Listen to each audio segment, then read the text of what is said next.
دعوت اور دعا میں علم کے ساتھ، اللہ کے تعلق کے ساتھ اور قربانی کے ساتھ جب ہم چلتے رہیں گے تو اللہ سب سے پہلا جو انعام دیں گے وہ اللہ ہدایت کا انعام دیتے رہیں گے۔ یہ اللہ کی طرف سے وعدہ ہے کہ اللہ ہدایت میں روز ترقی دیتے رہیں گے اس قربانی کے راستے سے۔ دوسرا انعام اللہ جو دیں گے وہ حلال روزی اپنے خزانے سے دیں گے۔ اللہ کے خزانے سے لینے کا بڑا دروازہ جو ہے اللہ کے دین کے لیے اور دین کی محنت کے لیے قربانی کے ساتھ اپنے آپ کو چلانا، یہ اللہ سے لینے کا یہ سب سے بڑا دروازہ ہے۔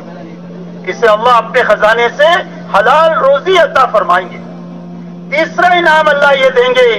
کہ دعوت کا کام ہمیشہ ناگواریوں کے ساتھ شروع ہوتا ہے، مخالفت کے ساتھ شروع ہوتا ہے، دشمنیوں کے ساتھ شروع ہوتا ہے۔ اللہ سارے حالات کو بدل کر اللہ عافیت کے حالات پیدا فرما دیں گے، اور ایسے عافیت کے حالات پیدا فرما دیں گے کہ جینا بھی آسان ہو جائے، مرنا بھی آسان ہو جائے، دین بھی آسان ہو جائے اور دعوت کا کام بھی آسان ہو جائے۔ اللہ ایسے عافیت کے حالات قربانی کے ساتھ چلتے رہنے کے نتیجے میں اللہ اپنے وقت پر اس کو بنائیں گے، اور اسی کے ساتھ اللہ جل شانہ دعا کی قبولیت کا انعام دیں گے کہ اللہ اپنے قربانی کی وجہ سے اللہ اس کو مستجاب الدعوات بنا دیں گے، اور اللہ جل شانہ نے یہ سارے انعامات صحابہ کو عطا فرمائے۔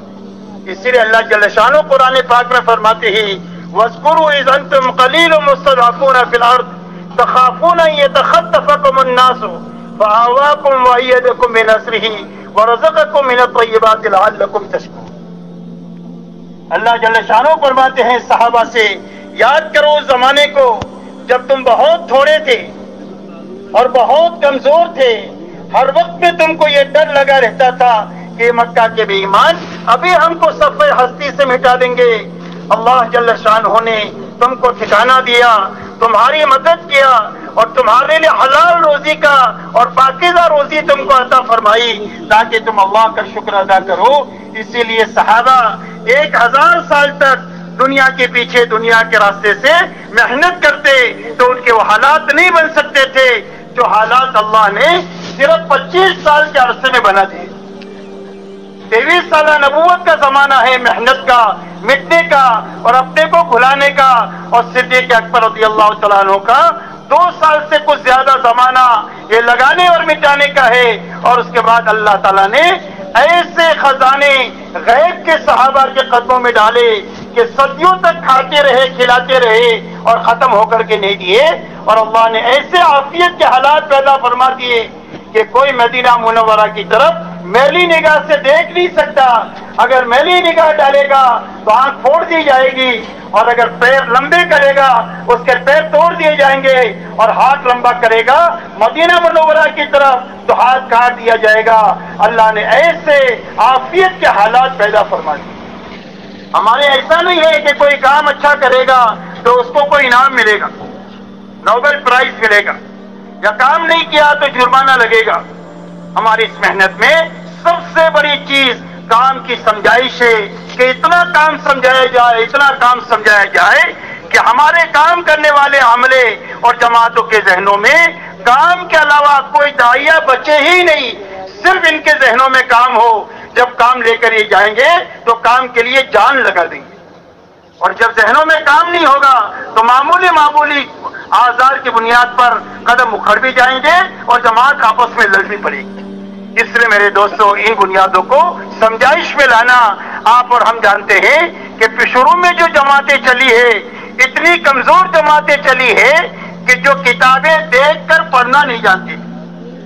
اتنی کمزور جماعت کے ہاتھوں اللہ نے اتنا بڑا کام چلایا اور یہاں تک پہنچایا۔ اس کی بنیاد اپنے بڑوں کا کام کا سمجھانا ہے اور جماعتوں کا سمجھ کر کرنا ہے کہ تم دن میں کیا کرو گے، رات میں کیا کرو گے، اپنی ذات پر کیا محنت کرو گے، بستی پر کیا محنت کرو گے، انفرادی اعمال کیا ہے، اجتماعی اعمال کیا ہے، بچنے کے کام کیا ہے۔ جب اس طریقے سے کر لیا تو وہ خود بھی بن گئے اور ان کے ہاتھوں اللہ نے کام کو ان بنیادوں کے ساتھ اٹھا دیا۔ اس لیے میرے دوستو ان بنیادوں کو اپنی نقل و حرکت کے زمانے میں بھی لانا اور اپنی مقامی محنت میں بھی لانا۔ ہماری مقامی محنت کی یہی بنیادیں ہیں اور ہماری نقل و حرکت کی بھی یہی بنیادیں ہیں۔ فرق اتنا ہے کہ نکلنے کے زمانے میں ان کاموں کو زیادہ کیا جاتا ہے، مقام پر رہتے ہوئے تھوڑی سی اس کی مقدار کم ہو جاتی ہے، ورنہ مقام پر محنت بھی یہی ہے کہ کرنے کے کام کرتے ہوئے اور بچنے کے کاموں سے بچتے ہوئے چلنا۔ ہر فرد امت کو ہمارے محلے میں اللہ کے راستے میں نکالنے کی محنت کے ساتھ چلنا، ہر ایمان والے کو مسجد و جماعت کے اعمال میں جوڑنے کی محنت کے ساتھ چلنا، اور اپنے آپ کو تھکانے کے بعد میں اللہ کے سامنے آہوزاری میں اپنے آپ کو لگانا، اور یہ دونوں محنتیں مل کر کام پورا ہوتا ہے، یہ دونوں محنتیں مل کر کام پورا ہوگا، اور جب کام پورا ہوگا تو اس کی افادیت بھی پوری ہوگی۔ اگر نقل و حرکت بڑی اور مقامی محنت نہیں بنی تو میرے دوستو نکل کر کے جو بات آدمی کی زندگی میں بنتی ہے وہ واپس آنے کے بعد میں یا تو کم ہوتی رہے گی یا ختم ہوتی رہے گی۔ اس کی حفاظت کا راستہ صرف مقامی اعمال ہے، اس لیے کہ اللہ کے راستے میں نکل کر جو آدمی بنتا ہے اس کی بنیاد ایک تو مسجد کا پاکیزہ ماحول ہے، اور دوسرا 24 گھنٹے اعمال نبوت ہے،